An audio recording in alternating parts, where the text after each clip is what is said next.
estamos haciendo, ya lo estamos haciendo. Ya hay un compromiso. Con mucho gusto. Con su permiso, presidente, vamos a exponer ya por último una preocupación que mantenemos en el Gabinete de Seguridad respecto a una decisión próxima, en las próximas semanas, de la Suprema Corte de Justicia de la Nación respecto a la prisión preventiva de oficio. Primero, señalar qué es la prisión preventiva de oficio. La Constitución establece en el artículo 19, segundo párrafo, que las personas acusadas de cometer delitos que por su gravedad sean de alto impacto para la sociedad, como es el caso de delincuencia organizada, de narcotráfico, homicidio, secuestro, feminicidio, tortura, trata de personas, abuso sexual infantil, entre otros, deberán llevar su proceso bajo prisión preventiva para poder garantizar de entrada que el acusado comparezca a juicio, que no haya una fuga y para salvaguardar la seguridad de las víctimas y de los testigos. Entonces, ¿qué se va a discutir en la Suprema Corte de Justicia de la Nación en las próximas semanas?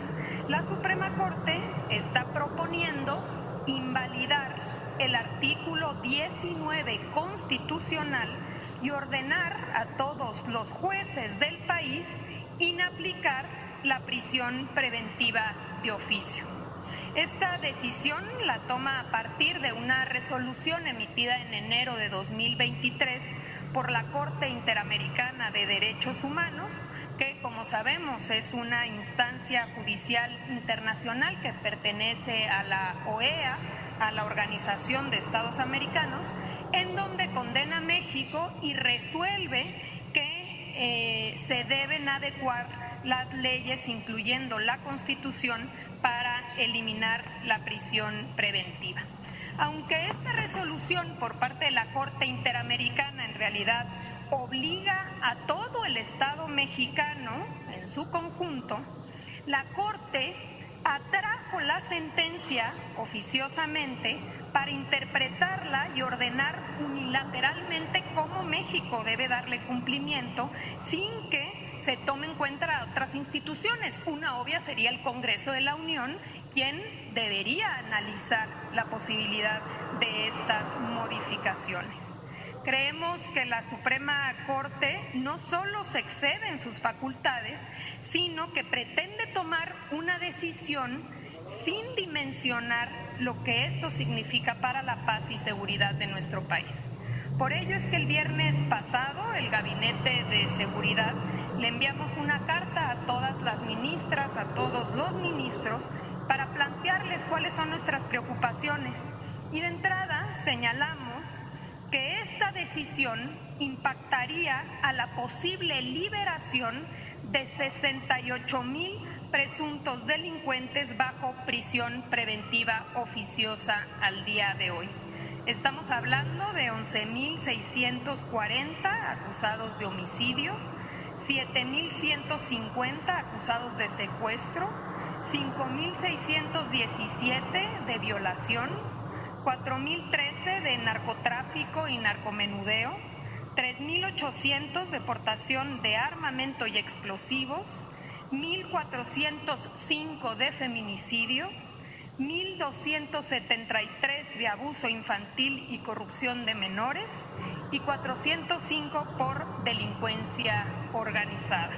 Aquí podemos ver los principales estados que se verían afectados por esta decisión. Destaca el Estado de México, donde hay 21,718 personas en prisión preventiva oficiosa. Cabe destacar que el número es tan alto precisamente porque la problemática está vinculada a la enorme tardanza de los propios jueces y de la cantidad de recursos y amparos que hacen que todos estos procesos duren mucho tiempo en resolverse. Ese asunto debe atacarse por el propio Poder Judicial, la enorme tardanza de los procesos y las resoluciones.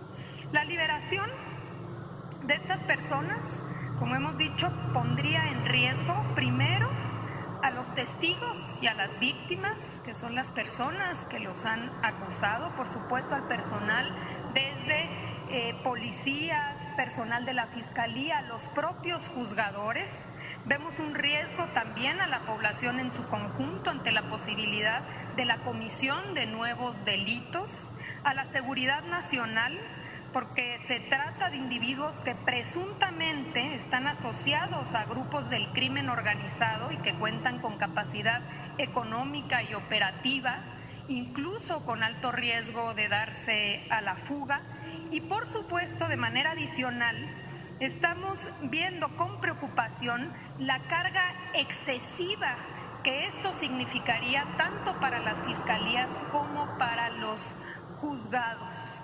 Es decir, si de por sí hoy tardan muchísimo tiempo en resolver, esta medida va a aumentar esos tiempos cuando se trata de uno de los orígenes del problema.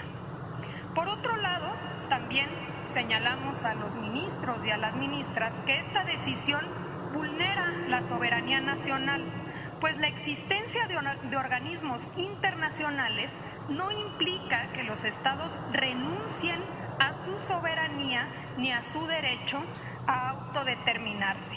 En el caso de México, la soberanía nacional reside esencial y originalmente en el pueblo y se ejerce a través de los poderes del Estado y de sus representantes populares conforme al pacto federal que establece nuestra Constitución.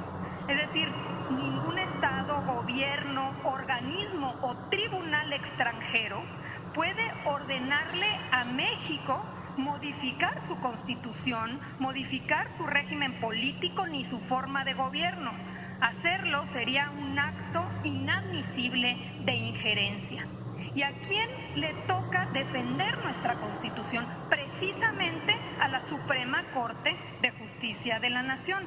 Porque aunque la Constitución y los tratados internacionales de derechos humanos tienen la misma jerarquía y deben interpretarse todos de manera armónica, cuando una norma internacional se opone a una norma constitucional, debe prevalecer siempre nuestra Constitución. Este ha sido el criterio que se ha tomado por la propia Corte en anteriores ocasiones e incluso el ministro ponente, el ministro Pardo, ha interpretado de esta manera y es quien hoy está proponiendo invalidar este artículo constitucional. En este sentido, también el artículo 9 de la Ley sobre la celebración de tratados señala que México no puede reconocer resoluciones de organismos internacionales cuando esté de por medio la seguridad del Estado, el orden público o cualquier otro interés general de la nación. Finalmente, la Suprema Corte se excede al anular una disposición constitucional cuando la única facultada para reformar o para eliminar un artículo de la Constitución es el Congreso de la Unión a través de los diputados y los senadores con 2/3 partes con la ratificación de la mayoría de los congresos locales. Nos parece que esta decisión, el Poder Judicial es asumirse como el gran poder de los poderes. Ya por último, queremos alertar que diversos juzgados federales han ido aún más lejos, porque sin que la Suprema Corte de Justicia se haya pronunciado sobre este tema, el Pleno de la región Centro-Norte, que comprende 18 estados, emitió ya una jurisprudencia que ordena a todos los jueces de estos 18 estados a conceder suspensiones de amparo que promuevan las personas que tienen órdenes de aprehensión precisamente por delitos que ameritan prisión preventiva oficiosa. Eso en cumplimiento de la sentencia de la Corte Interamericana. Es decir, los juzgados penales se le adelantaron ya a la Suprema Corte de Justicia de la Nación decidiendo unilateralmente un asunto que todavía no está resuelto por el Estado mexicano. Así que hacemos un llamado a la Corte a respetar la Constitución, respetar la división de poderes, no excederse en sus facultades, considerar las graves consecuencias que eliminar la prisión preventiva oficiosa tendría para la seguridad nacional en las circunstancias actuales y que valoren atacar mejor uno de los problemas de fondo, que es la enorme tardanza de las resoluciones de sus asuntos que hemos denunciado en este espacio en múltiples ocasiones. Es cuanto, presidente.